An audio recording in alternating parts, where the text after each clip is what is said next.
Yes po, magandang gabi po muli. Ako na naman po si Jojo Santeco. Ngayon po ay araw ng Miyerkules, ika-18 ng Disyembre. Muli po, naririto po ako sa Parañaque. Kasama ko po ngayon ang aking partner na si Mr. Regino Capua. Magandang gabi sa iyo, Mr. Regino Capua. Yes, mga kababayan, dito sa ating Christmas na panahon. Nagbabalik uli ang inyong lingkod na si Regino Capua na matagal din nawala sa inyong paningin pero narito nagbabalik dito sa Parañaque Net Radio Worldwide. Luzon, Visayas, Mindanao at NCR, magandang gabi po sa inyo. Bagamat may mga suliranin po tayo sa bagyo, sana po pagdasal natin ang mga taga Mindanao kasi doon po bumagsak ang bagyong Namuo. At ngayon ay super bagyo na. Sana po sila baligtas kung anong mga bagyong dumarating. Kasi po ang isang katulad ng Mindanao, yan po ang malimit pong bagsakan ng mga bagyong malalakas. 'Di ba, partner? Yes. Sa lahat nating mga kababayan na naglalakbay ngayon sa mga kadalanan o sa mga karagatan, ganun din sa mga paliparan, mag-iingat po tayo dahil minsan ang panahon natin di natin alam na medyo masama at saka sa mga nagmumotorsiklo, sa mga may sasakyan dyan, ingat lang po tayo kasi marami tayong nababalitaan na mga disgrasya dito sa kadalanan. Tapos ngayon po dito sa Metro Manila, dahil itong Disyembre po, ito pong nagsisimula ng maraming traffic. Araw-araw pong tuwing umaga hanggang pag-uwi ko po sa tanghali, sa hapon na mga biyahe ko, lagi ko pong nakikita ang EDSA. Talagang volume na volume po ang traffic, sobra-sobra. Totoo yan. Kaya sana kung wala naman tayong lakad, wag na naman po tayong pumunta. Kung talagang sagabal tayo sa traffic, medyo mag-isip na lang kayo ng ibang alternatibong ruta. Yun. Sa aking mga kababayan, muna babati ako ng Merry Christmas sa inyong lahat dahil dito lang tayo nakita-kita sa Parañaque Net Radio Worldwide. Sa mga supporters natin dito sa Parañaque, nandito na po kami. Yan, binabati ko po ang aming partner na si Mr. Rico Arreglo. Yun. Na namimiss namin to. At meron po kaming mga Christmas party po sa Biyernes. Itong darating po na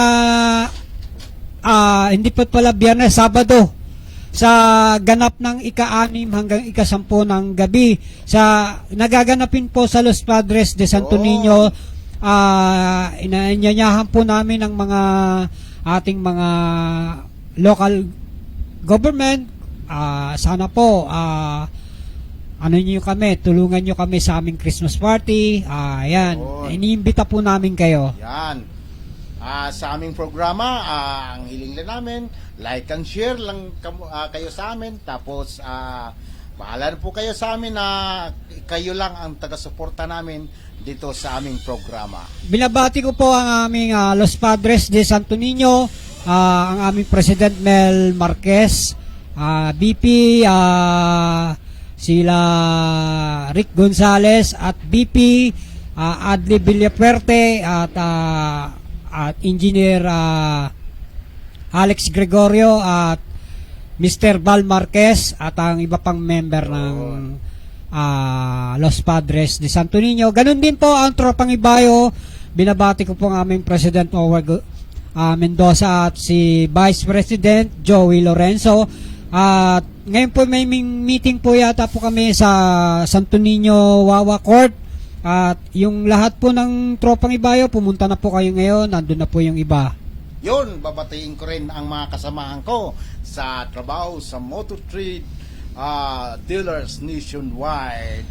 Dito ako nagtatawag sa iyo dahil marami po kayo. So, babatiin ko ang branch ng Las Piñas at yung bagong branch ko ngayon sa Alabang Branch Motor Trade. Ngayon, bago po tayo mag-umpisa, meron po akong topic number 1. Yun. Bago natin i-tackle yung sinasabi mo sa akin kanina, Okay. umpisahan muna natin to. Topic number 1, ng usapang kalye, ang usapang pamilya. Yun, usapang kalye. Usapang pamilya po, kasi po ngayong buhay natin ngayon, Disyembre, kailangan ang bawat pamilya po nabubuo po yan. Nanay, tatay at mga anak. Kasi po, karamihan po pag nagpapasko, may pamilya pong mga ang puso'y nagdurugo dahil kung hindi ang tatay wala, ang nanay ang wala. So, merong isang anak nangangailangan ng pagmamahal ng isang pamilya tulad ng tatay or nanay. Kaya sa mga may ganong pamilya yung hindi po buo, kung merong mga nagmamahal na kamag-anak, subukan po natin na ang isang nangungulilang anak ng kanilang ama't ina subukan nyo pong yakapin ang kanilang pangungulila sa kanilang magulang. Kung ikaw man tsahin or tsuhin, ipakita nyo sa kanila ang kanilang pagmamahal. Dito po sa buhay nating bilang isang mamamayan ng Pilipino, ang pagmamahalan natin sa ibang bansa ay kakaiba dito sa Pilipinas. Kasi po ang mga pagmamahal sa ibang bansa iba. Kagaya nung pagmamahalan sa pamilya, ang pinakamahigit na pagmamahalan po sa ibang bansa, kapag ang isang anak or kanilang mga anak na nagsisalakihan, pwede nang humiwalay sa kanila dahil siyempre magiging independent na. Dito po sa Pilipinas, kakaiba. Kapag ang isang pamilya nag-asawa na, lumaki na, nag-asawa na, sumasapi pa rin sa kanilang nanay at tatay. So, kakaiba, di ba? Kaya kung halimbawa, may mga taong minsan sarado ang isip, sasabihin niya, bakit dito pa kayo sumasapi sa amin, may pamilya ka na. Siyempre, ang ina, hindi niya matiis ang anak niya na hindi niya kapiling kasi nga, iba ang pagmamahal ng isang ina sa kanyang anak. So, kaya karamihan ng mga nagkakagulong isang pamilya dahil doon sa away-away na ganon. Siyempre, nagtatampuhan, lalo ngayong mga kapaskuhan, di ba, partner? Ikaw, yan ang partner. di ba, ikaw, kagaya mo, intact ang pamilya mo, Yun, di ba? Tayo, napakasarap napakasarap pakiramdam natin. na buo ang pamilya natin. Yun, ang kailangan yan. Lalo na sa panahon na to na December, kailangan nandito ang buong pamilya. Di ba, yung sa namin, sa isang asosasyon namin ni Pres Gaspar, yung alay sa ating ama't ina. Di ba, magkakasama kami noon. Doon, pinapakita namin ang pagmamahal namin sa isang pamilya. Di ba, nagbibigay pa kami ng mga time na noon ng mga regalo sa isang pamilya. Di ba, tumutulong tayo sa isang pamilyang nangangailangan ng tulong, kagaya ng pagkain, pag-aaruga, di ba? Yan, ang napakaganda niya. Kaya, di ba partner, kaya swerte tayo dahil may buo tayong pamilya. Alam mo kung bakit Papasalamat tayo sa Panginoon. Alam mo ba kung bakit nawawasak ang isang pamilya? Nawatak-watak dahil hindi nagkakasundo yan. Hindi. Saka, Bukod pa doon, nagloko si babae or nagloko si lalaki. Isa rin yun. Diba? Mga pangyayari na hindi mapigilan sa bawat tao na nadadala sa tukso. Yun nga. Di ba usong-uso ang mga cheating. Kasi naman po, karamihan po kasi ng isang halimbawa, isang sagradong pamilya, tapos papasukan ng ibang tao na i-impress siya sa halimbawa babae, nagustuhan niya yung asawa ng kanyang kumpare. Di ba ang gagawin niyan? Papamugi para mapansin ng kanyang halimbawa, kumari kumpadre, di ba? Mga uso-uso yan eh. Totoo yan. Di ba? Kaya ang pag-cheat po minsan sa isang pamilya, nagmumula po yan sa kumare kumpadre. Tingnan mo yung nasa Facebook, yung mga yung sa videos, makikita mo kung ano ang topic, si kumare at si kumpadre. Yun. Di ba? Ayan. Nakikita Ano mo. natin? Ewan ko lang bakit pinalalabas yung mga ganyan. Kasi may batang nanonood di ba? Ay, dapat ano mo na, isip-isipin mo na mga ganyan bagay dahil masilan kung makikita sa mga kabataan. Kaya nga tuwa naman ako dahil dito sa Ministry of Family and Life or formerly Couples in Christ. Ano po kami dito member kasi ito po nakakatulong sa amin na kahit kaming mag-asawa nagkakaroon ng mga pagsubok, at least napapaglabanan natin sa tulong ng Couples for Christ. Andyan yung na ano mo yung Diyos na ipapasok mo sa kalooban mo na kung magloko ka man matatakot ka pa rin kasi syempre di ba kalimitan doon sa couples tinitrain kami paano magbasa ng Biblia, paano makisalamuha sa mga taong mabubuti, di ba? Yun. Kasi ang sa panahon ngayon, lalo na kung December, ang talaga sa mga Pilipino, magmahalan. Yun, talagang, Hindi lang yung dahil magmamahalan dahil sa pera. Kasi karamihan kaya nagmamahalan dahil sa pera. Hindi po yun. Di ba? ang pera, nandyan lang yan. Pero yung sa kalooban mo, sa puso mo, hindi mawawala yan. Alam mo man, pera is root of evil. Pero sa iba, ang pera po, grasya yan para may panggastos sa pamilya. Kaya ko lang nasasabi minsan, ang pera palamuti kasi hindi po nagagamit ng tama ng iba. Pag may pera, ang gagawin, pambababae, panlalaki. Di ba? Kaya nga minsan tinatawag na root of evil, ang pera. Pero yung iba naman, gumagastos sa tamang pamilya. Di ba? Ang pinakadabis talaga sa kung pera ang pag-uusapan, kailangan gagamitin mo yan sa pamilya, lalo na sa mga anak natin na nag-aaral at saka pinaka-importante, kinabukasan ng pamilya. Kaya sa inyo, ang Paskong pong ito ay para sa isang pamilyang nagmamahalan, or kung wala man lang, kung kulang man kayo, magmahal. Ang mga batang nangangailangan ng kalinga at pagmamahal, gawan po natin ng paraan. Yun.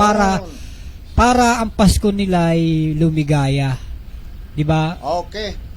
Bro, may magpa-shout out na ang ating kaibigan na si Rico Ariglo. Nanonood ka ba, Rico? Shout out ka, bro. This December 21, bro, ating anniversary. Sana pumunta ka. Yun. Asahan ka namin, Mr. Rico Arreglo, ha. Pupunta ka doon sa Santo Niño. Alam mo naman yun, malapit sa bahay namin yon. Pumunta ka. Shout out sa iyo, Rico and family Arreglo. Yes. Ayan. At ang law office ng Accra, ayan, binabati ko rin. Yun. Isa rin nagbubunyi ngayon, mga kaibigan, na bilang OFW din na naramdaman ko rin ang nangyayari na si Mary Jane ay nandito na sa Pilipinas. So, napakasaya ang pamilya niya. Ayun ang sinasabi ko. Na nakapiling na nila ang Kanilang matagal nang hindi nakapiling na anak. Yun. Ibig sabihin, hindi na siya makukulong dito. Under of observation pa kasi okay. ang makakasagot niyan ang ating Pangulo ng Pilipinas. Kung sa akin, na ano niya naman na yun napagdusahan niya na sa Jakarta, di ba? Sana mabigyan siya ng parol sa ating gobyerno ng Pilipinas. Eksakto yun, tamang-tama, dahil magpapasko, mabigyan ng parol. Kahit pamasko na lang sa kanya. Parol ang pagmamahal, ng parol na may ilaw na nagniningning ang kanilang buhay. Yun, para lubos ang kasiyahan ng buong pamilya ni Mary Jean. Ako, belated happy birthday kay Senawin Ansay Santeco. Kahapon po yung ginanap yung birthday niya. Ayan. At sa mga Ansay family sa Ano Bicol, mahanda mo, bro? ano lang kami, chicken lang, tsaka Wow. order lang. Walang time bumili ng dahil may trabaho. Yun. Pag uwi, order na lang kami. Ayan. Kaya, Ang importante wala talaga magsama-sama, Oo. magsalo-salo. Ayan. Kaya, at sa aking apo na si Sio at Zion, mga apo ko, ganun din sa aking anak ni si Syra Santeco Ibarola at kay Neo Ibarola at sa kanyang pamilya. Shout out po sa inyo. Yan, sa ating mga kababayan na nasa Mindanao, yan, may mga parating na masamang panahon Oo. na natin, Ingat-ingat po inaantay. tayo. Oo, ingat-ingat po tayo. Dito sa Maynila, may panakha na pag-uulan. So, sa mga motorista dyan, ingat-ingat tayo dahil madulas ang mga daanan natin. Ayun. Ngayon, yung sinasabi mo kanina, ano mo sa akin ngayon? Itakal mo ngayon. Sa Isa-isay natin. wala tayong sinisino na about sa kumpanya dito, pero ang sa akin lang sana makonsidera naman sa bawat empleyado natin, pinaka natin, concern ko muna na sa totoo lang sa sinasahod natin sa araw-araw, palagay mo tama o kulang, partner? May kulang at may tama. Kasi kagaya ng mga call center agent, tama naman yung pasweldo sa kanila. Ang kulang yung nasa laylayan ng mga yung halimbawa mga janitor. Minsan ang gwardiya ganyan din. Pero 12 oras siguro satisfied naman sila sa kanilang sweldo. Yo. Depende. Ang sa akin lang kasi nasa minimum wage lang tayo na natural, kailangan higpit sinturon talaga ang mangyayari dahil sa kung tutusin kulang talaga kasi Kulang, sa oo. pangangailangan sa bawat isa sa atin. So natural, kailangan nating magsusumikap, kaso lang may tanong ako, partner, tungkol sa mga empleyado. Binibigyan ba nila ng mga kaukulang ang bawat empleyado na example, kailangan ma-hit mo to na sa loob ng isang buwan? Hindi, kasi kung may mga halimbawa, kung may mga between employer and employee, kung meron kayong ganyang kasulatan at pumirma kayo, parang nyo na may ganun nga. Example, kung wala talaga, ano namang mangyayari niya? Kung wala naman kayong kasulatan at inihint nila na dapat may ka ganito, ma-raise mo yung ganitong namin, gusto namin. Parang nagbebenta ka ng sasakyan, di ba? Mhm. Kailangan mahint mo, may kota kang mare-raise para tumaas ka. Makakuha mo yung tamang mahint mo yung tamang presyo mo. Pero sa mga ganyan, partner, ibig sabihin, kung palagay natin, kung hindi mo makukuta, may violation ka ba sa kumpanya? Kasi sa sa labor code, walang ganun eh. Dapat between employee and employer, dapat ang isang trabaho minimum wage, tamang oras, tamang pasahod, yung tamang kaltas, yung hindi kinakaltasan ka pero wala naman palang kinukuhaan ka lang ng kaltas pero hindi naman pala hinuhulog. Between SS, GIS or PhilHealth. Basta ang importante doon, kung ano yung nakasulat sa labor code, dapat sinusunod ng employer. Example, kung nagawa nila yan, may kaukulan bang violation ang company? Meron yan kasi hindi nila sinusunod yung tamang tamang Proseso sa ating batas. sa batas na natin. binigay sa ating mga employee. May violation sila doon na ang labor ang makakapag magbigay ng tamang sanksyon para sa kumpanya. Yun. Sana sa mga nakakarinig, baka mayroong, kumbaga, kapare-pareho na mga ganito.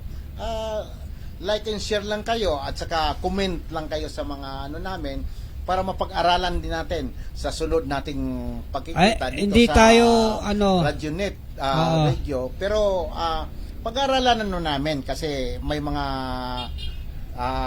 magbibigay din sa amin na idea. Kasi itong idea na to, dahil nagtatrabaho kami sa law office, nakukuha namin ang idea nito. Dahil sa mga abogado, alam mo ba partner, kalimitan, ako rin umaatin noon. Nung Yun. time ng before the pandemic, ako umaatin ng labor, hearing sa labor. Kaya lang minsan, may mga arbiter na mahigpit, hindi ka pwede. Merong maluwag. Ngayon, halimbawa, pinapunta ka ng law office doon bilang representative, hahanapan ka ng SPA or authorization. Ganun ang mga kalakaran doon.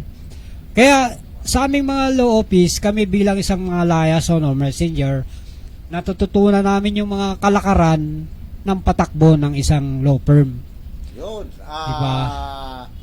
Sana sa mga susunod na mga pagtatagpo natin dito sa Paranaque, Ito, Radio Worldwide sa Usapang Kalye, baka mayroon na kaming maibigay sa inyo na tamang kasagutan. Kaya shout out po sa Cruzneria and Carpio Law Offices. Diyan po ako nag-work. Kaya kung may mga katanungan kayong simpleng-simple, sasagutin natin na simple. Yun. Yun lang yun. Pero kung mga litigation na, basta alam natin, dahil ako rin naman yung nagpo-proseso pag may mga kliyenteng gustong mag-file ng kaso, ako rin yung tumatakbo sa mga korte para mag-file. Ganun lang. Okay. Shout out muna sa ating mga kaibigan dyan, sa kasamahan kong mekaniko sa Labang Branch, si Bro Boards Billis, yon ang talagang sa kasamahan ko dati doon sa Las Piñas. Magandang gabi sa inyo. Ayan, alam niyo po ba itong partner ko, isang magaling na mekaniko to. Di ba, Padre? Basta kung meron man kayong mga sira sa motor nyo, pwede nyo siyang kontakin or anoan nyo kami sa Paranaque Net. Ano nyo lang kami, kung like and share o subscribe lang po kayo sa Paranaque Net Radio Worldwide. Sa tulong po ng aming President Gaspar Latam, ayan. Shoutout nga pala sa aming POBA President, Philippine Online Broadcasting Association, Mr. Errol Dacame, at kay Paranaque Net Radio Worldwide President Gaspar Latang. Shoutout po. Hindi natin na shoutout kaninang umpisa na ating program. Ano na siya ngayon CEO. CEO. Yan. Kasi ang president namin is si Mr. Honorable Gerald Latam. Ayan, dito naman po tayo sa usapang animal.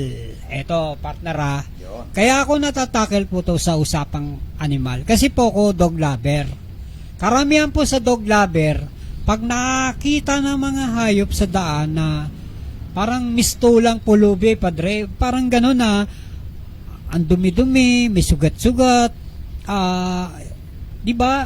Kagaya nung kailan lang, merong isang taong pinakita ang video na inano niya ang pusa, Padre. Tinali. Pinatay ba yun? Inano niya sa sako, tapos nilabas sa sako, tinalian. Ngayon, ano ka na?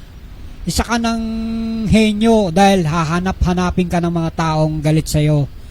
Di ba? Minsan kasi ang mga hayop, mayroon talagang mga sabihin natin na nasa kalye, na minsan magagalit yung iba. Pero isipin na natin na hayop yan, minamahal. Minamahal. Dahil kung irresponsable kang owner ng pet, talagang ganun mga mangyayari. Pero kung responsable kang nag-aalaga ng pusa o aso, wala yan sa kalye. Yun. Kasi karamihan po ng mga pet lover po, hindi po nagpapabaya sa kanilang mga inaalagaan. Yun, kasi 'Di ba? mamahalin natin ang Oo. bawat may buhay dito sa mundo dahil magkasama-sama tayo diyan at saka pag minahal sila, ganun din ang gagawin nila sa inyo, mamahalin ka rin. Kaya nga merong isang politikong tatakbo sa Kongreso na ang adhikain niya yung sa mga hayop na matulungan.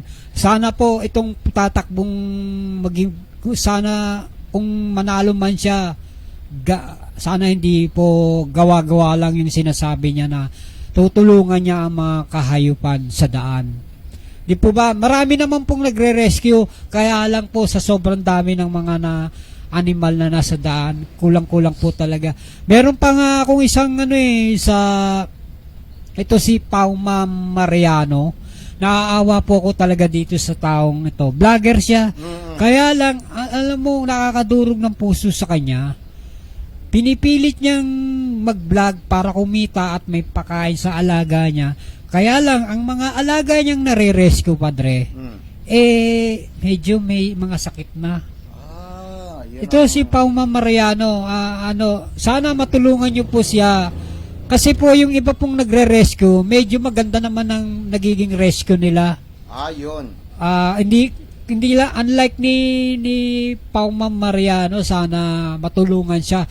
Kasi siya lang po talagang nag-iisa na tumutulong sa mga aso pusa na kikita niya sa daan. Tinutulungan niya, kaya lang kulang po talaga ang Yun, marami naman tayong finances. kababayan dyan. Sana Partner, tulungan nila. Malambot ang puso. Ganun po. Handang tumulong sa Tumulong. bawat isa na nangangailangan. Kaya ako po inaano to kasi nakikita ko yung paghihirap niya, tapos may bumabatikos pang iba na nagko-comment. Sana sa inyong mga nagko-comment, kung wala naman kung gagawing maganda, wag na lang kayong magsalita, wag na lang kayong tumulong kung ayaw nyo. Kasi isa kayo sa mga sinasapian ng demonyo Dahil kung tunay kayong pet lover, hindi nyo sasabihin yan. Di ba? Oo nga ganun pa man, nandyan na tayo. Sana may pagkakamali, sana itutuwid na sana yung mga Naawa ako sa lalo sa pusa, padre. Nakikita ko yung mga nasasagasaan sa major highway pa. Paano ka nagtataka na paano sila napupunta? Like sa EDSA, minsan may makikita kang pusang nasagasaan na. Minsan may aso. Di po ba napaka ng mga tao? Sa totoo lang, sa bahay, partner, na may mga pusa, hindi naman amin yan napunta sa bahay, natural, nakakaawa naman kasi na ngayon, pinapakain namin. Minsan kakain kami sa labas sa sa mga kainan. Pag uwi, nangihingi ako ng mga sobra-sobra mga buto-buto. Kasi natural, pagdating mo, nakakawa, nasa lubong sa'yo yun. At least, nagbibigyan natin sila na kaligayahan sa mga maliliit na bagay lang. Yun man lang ang sa mga... Ang pagmamahaling konti, isang malaki na para sa mga hayop yan. Yung iba po talaga nakakaawa. Hindi na nga halos kumikibo pag nakikita nilang may mga taong yung sasaktan sila. Yung iba naman matatapang dahil syempre alam nila sasaktan sila. Talagang kakagatin kayo niyan. Huwag niyo saktan para hindi kayo kagatin. Di po ba? Yun lang yun mindset lang, mindset. Kailangan ipakita nyo yung katotohanan na minsan yung mga tao mapangusga talaga yan. Parang sa tao, sa kapwa-tao lang, minsan may nagpaplastikan. Kunyari, may pagmamahal, wala naman pala. Pag nakatalikod, ayan na. Sa aso po, ang pagmamahal, tunay dapat. Hindi yung kunwari lang. Dahil yung papakinabangan nyo lang. Pag napapakinabangan nyo lang, ngiting aso talaga kayo. Pag wala na. Ang pagmamahal kasi sa hayop at sa katao, pareho lang Oo, kasi ganun din sinap sa puso mo rin. So, sa mga mga nag-aalaga dyan ng mga aso at pusa, kung ano man ang mga alaga nyo, ay isa sa puso natin ng pagmamahal. Pero nakikita ko naman sa iba na sa mga alaga niya, mahal nila. Ngayon, dito naman tayo sa topic. May topic ka pa bang iba? Sa kay Mary Grace Piatos na ito kasi naranasan ko to, partner, na humingi ng assistance. Totoo 'yan. Kasi di naman lingid sa tingkalaman na nawalan din ako ng anak. So humingi ako ng assistance nito. Actually, bago tayo makakuha ng ganitong assistance na pera doon sa mga politician, dadaan ka muna ng mga requirements. Dadaan ka muna ng DSW requirements, kung ano-ano pa, munisipyo, hingian ka ng sa mga barangay, kung ano pang mga requirements na kailangan, hanggang sa mga buryal, yung mga bago mo makuha ang hinihiling mo, dadaan ka muna ng mga requirements na karami-rami. At saka maghantay ka muna ng mga ilang araw na tawagan ka nila bago mo makuha. Yun nga sa nila sana resolusyonan nyo kung may katotohanan o wala. Ano ba yung pinaka mo dyan? Main concern mo? Ang main concern ko, sana doon tayo sa katotohanan na may nangyari iba o wala. Ano ba yung katotohanan na sinasabi mo? Dito sa katotohanan natin, di ko naman masabi dahil sa aking eksperyensya, bago makakuha kasi isang tao, ang daming hinihingi na mga kailangan nila. Requirements. Like? Katulad yan na, dadaan ka muna ng DSWD. Kukuha ka muna ng requirements. Bago ka DSWD, dadaan ka muna ng barangay. Galing ka sa barangay, pupunta ka ng municipal. Hihingi ka ng requirements. Pero ano yung pinaka main concern na pumapasok sa isip mo? Bakit nasabi mo itong si Miss Piatos? Ang sa akin kasi dapat naman yung pera natin sa bayan natin, gamitin naman natin sa tama. Yun talaga sa akin. So meaning si Miss Piatos wala talagang Piatos. Ang alam ko yung Piatos Chichirya. Chichirya yan Kinaka. Chichirya yan Kapatid pero ni GC. ang main concern ko talaga dito, kasi nabanggit ko lang, unahin muna natin yung kahirapan dito sa ating mga kababayan. Kasali na tayo dyan dahil sa pang-araw-araw naramdaman talaga natin na napakahirap na itaguyod, lalo na sa pangangailangan natin.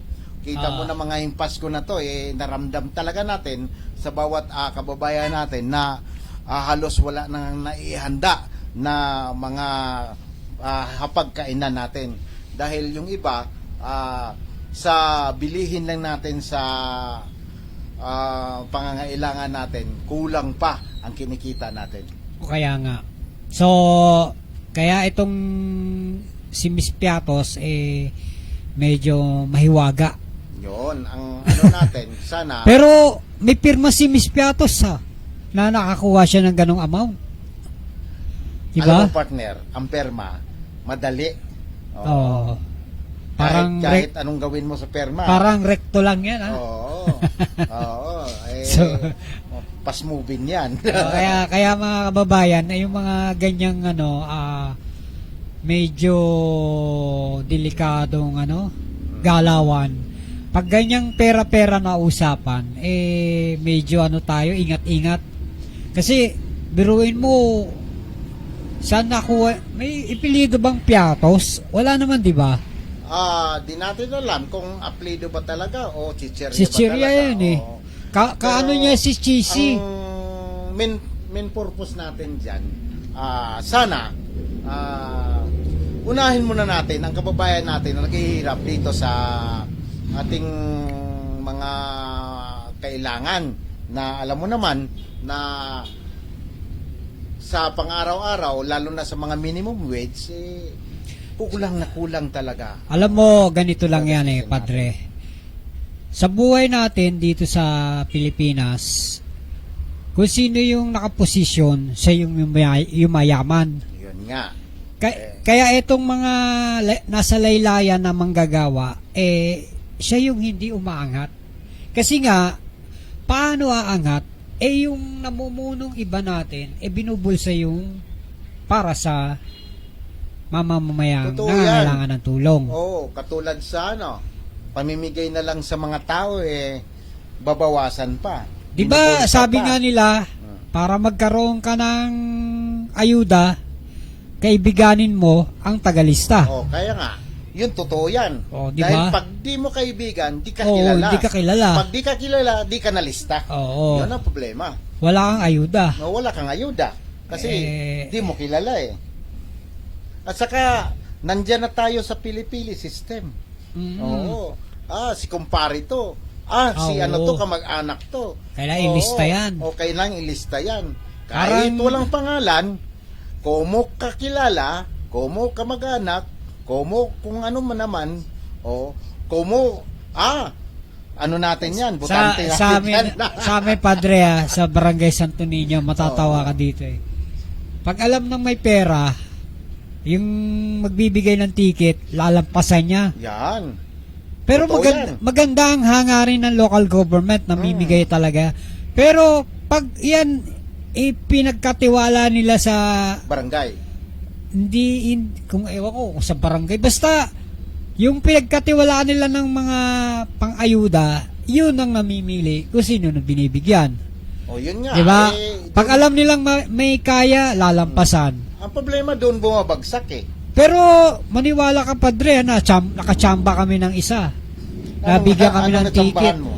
Ticket yung galing sa LGU, yung kala mayor, pamigay ni mayor. Yun nga. Maganda naman yung hangarin ng gobyerno Totoo yan. ng lokal. Ang gobyerno, magandang hangarin. Oo. Ang problema nga lang, yung Mga nakaupo. binibigyan Oo. Yung para nakaupo ipamahagi. yung namamahagi ng binigay ng gobyerno. Kaya nagkakaroon tuloy ng negative impact sa iba na eto pala kung hindi kundi pa sabihin na hindi kami mabibigyan ng ticket. Totoo naman talaga kasi marami ako narinig naalpasan marami talaga diyan. Taga rito ako bakit hindi ako nabigyan? Oo. Yan ang problema Pero ito ang Taguig, napakaganda ng pamamaraan ng Taguig.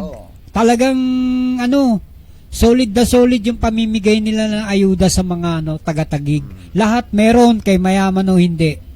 Napakaganda ng patakaran nila. Sa totoo lang, dito sa Parañaque, maganda. Maganda naman. Maganda. Kaya lang pagdating dun sa pinagkatiwalaan, yun ang may problema. Hindi, galing sa municipal. Kaya nga pababa ng pababa ng barangay. Ang problema pagdating sa barangay, hindi naman barangay Padre, kung sino yung mga pinagkatiwalaan ng kasi, barangay. ang tagalista, taga-barangay Pero kami buti nga kami nakachamba ng isa Pero ang sa akin lang, yun, panawagan lang to sa mga dyan. Kung sinong mabibigyan nyo, bigyan nyo naman. Kasi lahat ng Hindi, tao lahat, nandyan, nangangailangan. alam mo, ang Office of the Mayor, magandang niyan, pamimigay taon-taon sa mga barangay. Napakaganda. Nakita ko kasi ang gaganda ng mga natatanggap Nakangiti lahat Kaya lang, yung iba makikita mo, 2, 3 ang dala. Kaya nga. Kami, isa lang talaga. Dahil yun lang yun Isa lang ngayon nakatanggap. Isa lang. Ayun nga, questionable Bakit marami sila? Kasi, Bakit isa lang yung iba? Kasi dapat sa isang pamilya, para mabigyan lahat, isa lang din. Kaya lang ang nangyayari, sa isang pamilya, merong ticket na 2, 3, 4. Ayun ang sabi nga nila, pag marapit ka sa kusina, marami kang pispis. pagkain. Ala ko maraming pispis Andun yung pusa Yun namimispis. Sa totoo lang, ito tayo sa katotohanan na talagang ganun talaga ang kalakaran nila. Kaya yung mga taong nagbigay sa atin ng saya sa buhay natin dahil kahit konting ayuda man yan, blessing pa rin yan sa atin. Yun. Napakaganda naman ng Parañaque. Kaya lang, siyempre, meron ding hindi sumasama ang loob. May sumasama ang loob, pero Totoo yan. sana lahat nakangiti. Pero sa akin lang, sa lahat ng pamunuan dyan, sana pantay-pantay naman. Kaya, Ang pamimigay sa bawat pamilya na magkakaroon, lalo na ngayon na Christmas na magmahalan ang bawat isa. kagaya ng malalaking kumpanya ngayon, may Christmas party, may 13-month pay ang mga empleyado. Yun. Puro mga nakangiti. Yan. Kagaya nung isa dyan, nakangiti. Yun. Yun. Nasa ating leading ngayon, naka-red ngayon sa Naka-red, gabi na ito. Napakaganda ni Miss Nakangiti dahil nakatanggap ng 13 months. Mrs. na pala. Latam.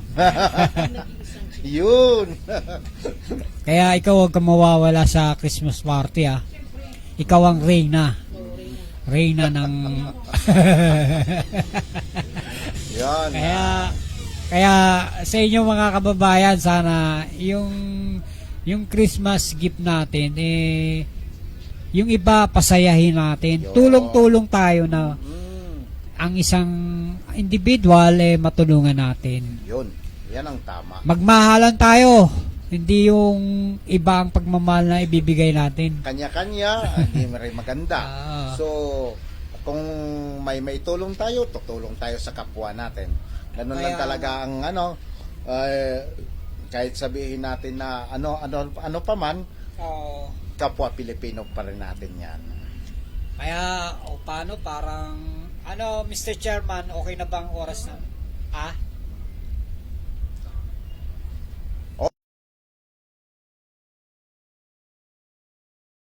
Okay, sige. Continue kami Continue sa tayo. pag-uusap namin. So, partner, kumusta ang buhay? Kasi matagal-tagal ako nawawala. Yon, ang pag-uusapan natin siyempre yung emotion mo nasa nasa work mo. Oo, yan lang. Siyempre, kita muna bago iba. So, tama naman yon. Pero pag may time ka, bigyan mo rin ng time. Yun nga ang para doon. hindi ka rin nawawala. Humingi nga ako pasensya sa ating mga kababayan at saka mga taga-suporta natin dahil siguro nagulat sila na bigla akong nawala dito sa ere. So, ito na naman tayo.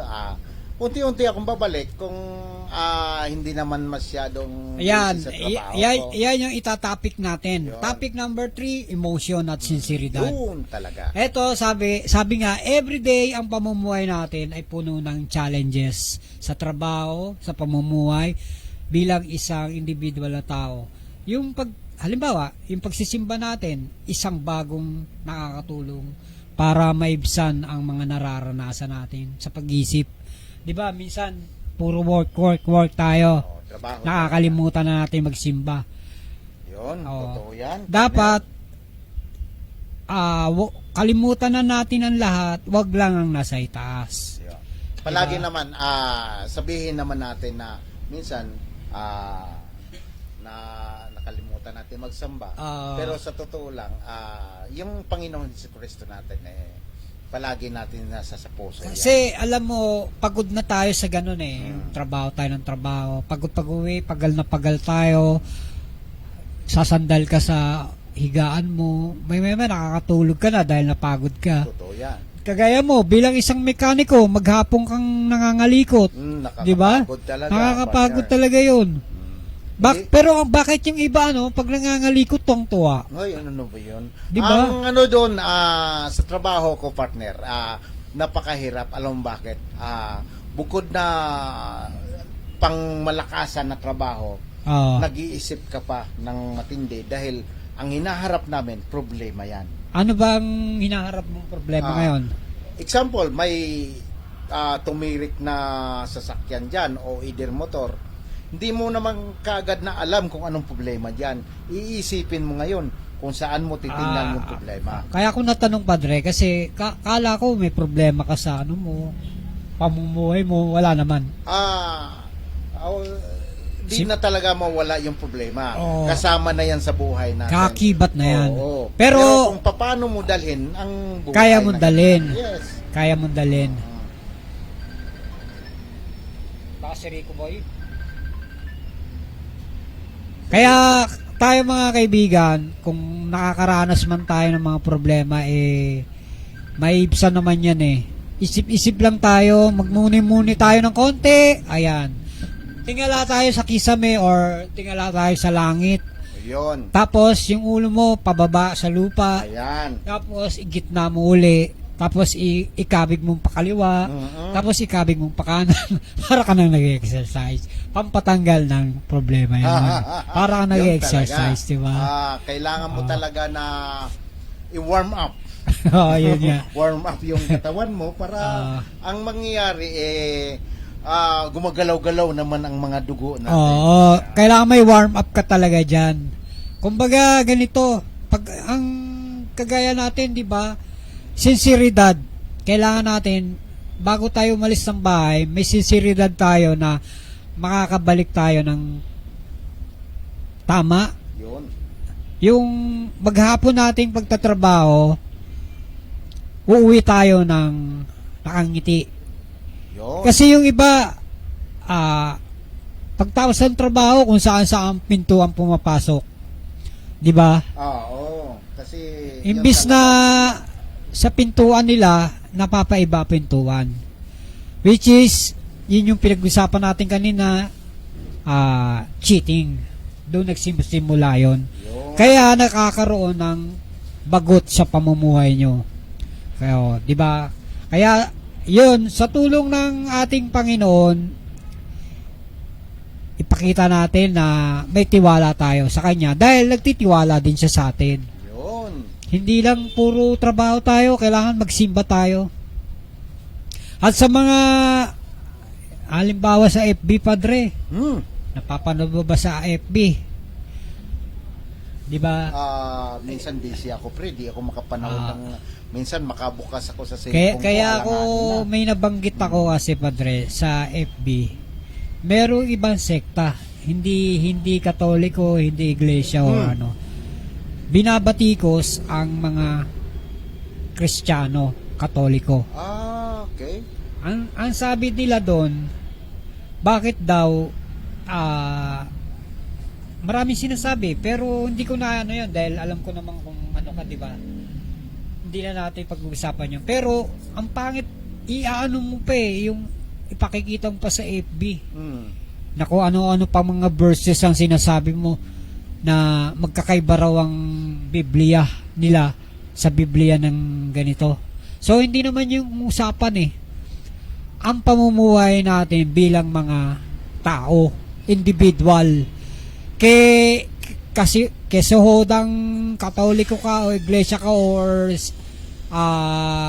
saksi ni Jehovah ka, kung ang pagkatao mo naman hindi naaayon sa ginagalawan mo, hindi ka isa kang demonyo. Yun. Diba? Minsan kasi sa partners sa FB minsan may mga scam kasi. Ayun At nga. saka, minsan may katotohanan, may hindi katotohanan. Hindi, ang dito, Padre, kung ano yung paniniwala namin mga Katoliko, kami yun. Pero kung ano yung paniniwala nyo sa sekta nyo, kayo yun. Pero wag nyo nang sabihin na sumasamba kami sa Diyos-Diyosan. Kaya ginagawa yung kasi simple lang kawangis. 'Di ba? Kaya nga may kawangis parang kinakausap mo siya na ito yung problema mo. Sa inyo, wala nga kayong kawangis para namang nagsasalita kayo sa pader. Di kinakausap niyo yung pader. Hindi, ang point ko naman, wala naman tayong pinapanigan sa bawat isa sa kanila. Hindi, alam ko yun kasi may kanya-kanyang paniniwala. paniniwala. So, ang point ko dyan, respetuhin na lang Respeto. natin ang bawat paniniwala natin, o kung ano ka man, kung anong sikta ka man, focus lang tayo sa Panginoon. Iisa man lang ang sinasamba natin. Ito mo, sampulan ko na lang si Brother Rico. Si Brother Rico is, ano siya? 'Di ba? Yung Muslim. Ako Katoliko, ikaw Katoliko ka na ba o ano? Lahat ng religion mayroon. Ngayon, eto 'yon. Mm-hmm. Kami nagkakasundo kasi minsan Bible reading ako, which is sinabi ko naman kay Brother Rico na talagang yun ang natutunan ko sa Corporate Surprise yung nagba-Bible reading kami bago nga kami kumain, naggaano pa kami, nagbe-bless the food pa kami, di ba? Yung mga natututunan mo, yung nagbabasa ka ng rosary, nag-aano ka ng by beans, di ba? Isang ano yun, isang pagkakataon mo na may natututunan ka sa mga salita ng Diyos. Yo. Sa aming Katoliko ewan ko sa inyo kung ano yun.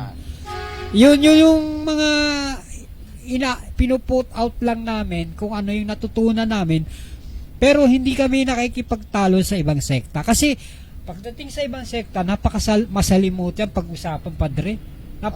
Masalimuot. Sa totoo lang, sa mga ganyang bagay, may mga experience din na mga ganyan na about Bible na kumbaga pinaglaban nila ang bawat sikta nila.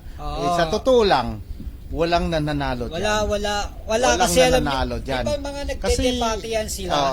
Kasi sa totoo lang, isang Biblia man lang ang hinahawakan nyo, kanya-kanya lang kayo ng version. Tingnan mo tayo tao ng buong mundo. Tingnan mo yung ibang Diyos. Tingnan mo sa China, ano Diyos nila? Si Buddha. Di ba? Sa India, ano Diyos nila? Baka. Sa ating Pilipino, si Jesucristo. Pero tingnan mo naman, sino ba lumikha sa mundo? Isa lang, di ang ba? Panginoon. Isa lang tingnan siya. mo naman pero walang nagsasalita ni isa man lang bakit si ganitong bansa may ganyan. Pero pagkapwa Pilipino, sasabihin na ibang sekta na si ganito, si Katoliko, hindi dapat paniwalaan ng mga pare. Diyos ko, ang pare nag-aral po ng ng ilang taon para mapag-aralan nila yung mga kung ano man yung kasaysayan ng ng ating reliyon, di ba? Yung iba nag-aral nga din pero hindi katulad ng pare. Talagang yung iba naman, marami kasing klase tayo dito sa Pilipinas na mga sikta, siguro about 1,000 na siguro. Kasi maraming kahit sa kalsada narinig mo na nagsasalita. So, ang lang yan, paniniwala nila yan. Tingnan mo, yung ibang sekta hindi naniniwala sa Pasko. Pero pag dumadating ang Pasko ng mga Katoliko, Kristiyano, nakikisaya sila, nabibigyan din sila ng biyaya. Di ba? Yun lang yun Pinakamasaya ang Pasko ng mga Katoliko. May piyesta po ang mga Katoliko. Kagaya sa amin, may piyesta. Barangay Santo Niño. Di ba? Tapos sasabihan pa ng iba na hindi ka panipaniwala yung mga salita ng Diyos ninyo. Ang sa akin naman, isa man lang masasabi ko, partner. Respetuhin na lang respetuhin na lang bawat isa. Kung ano ka man, kung anong paniniwala mo, respetuhin mo. Wala namang mawala sa'yo. Nire-respeto ko naman yung ibang sekta. Pero pag sa FB, wala siraan. Respeto nyo lang, hindi yung sasabihin nyo sasamba kayo sa Diyos-Diyosan nyo. Hindi po yun. Hindi maganda pakinggan. Wala kang ginagawa ang mga Katoliko, hindi nga nagsasalita sa FB ng masama yan Yun nga. Kasi yung iba kasi, kung ano-ano lang maisipan, ipopost sa FB. Yun talaga ang dyan. Pero nasa sa inyo yun. Kung mga ginagawa, wala na kami magagawa doon kasi yung iba nga, di ba?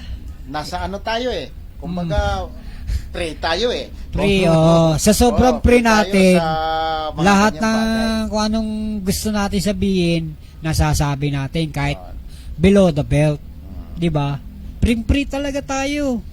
Kahit kita mo, sa sobrang free natin, nakakasuhan tayo ng perjury, Oo. bigamy.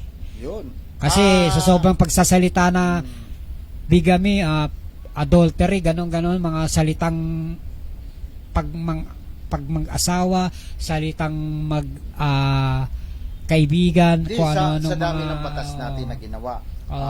May mga kaso bullying nga, may Bully, di ba? Mayroon ng niyan, may mga kaukulang na yan. Parusa. Sa pananakit, physical may injury. sa panalita na hindi maganda. Sa unjust kapwa, vexation. Yun.